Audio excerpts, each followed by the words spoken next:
Let's get to Russia right now. The former U.S. Marine who has been imprisoned since 2018 was attacked twice by prisoners this week, and now his family is concerned he has a new target on his back.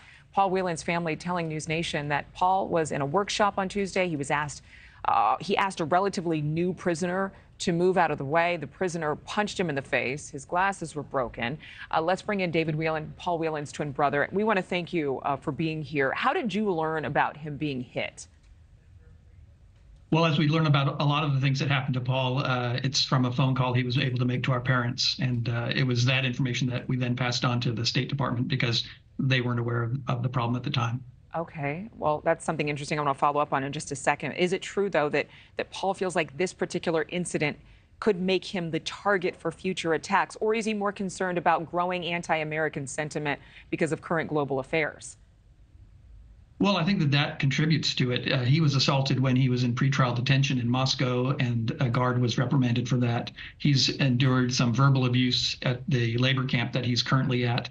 This was the first physical attack he's had, but they work in a workshop, a sewing workshop, where they have shears for cutting fabric. They have what are essentially metal shivs for cutting strings off or threads off of clothes. So he's in a very dangerous position if the anti-American sentiment, which the Kremlin has been encouraging, flows down into the prison and causes a prisoner to attack Paul. There aren't any guards in the sewing workshop, so he's really at the mercy of whatever the other prisoners want to do. And it sounded like some of the other prisoners were the ones to actually get him to safety or get him medical help. Did you hear anything about that?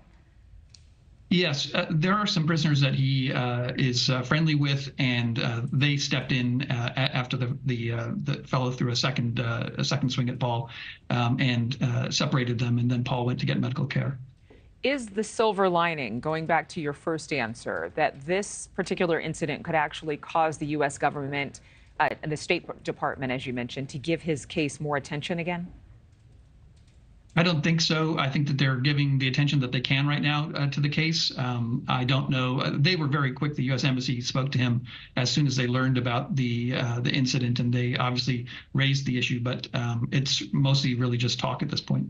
All right. Well, I know it's the holidays, and that's oftentimes when you miss your brother, your family even more. So our best to you. Thank you so much for making the time to talk with us. Thank you for watching. Go to newsnationnow.com to find NewsNation on your television provider. And don't forget to click the red subscribe button below to get more of NewsNation's fact-driven, unbiased coverage.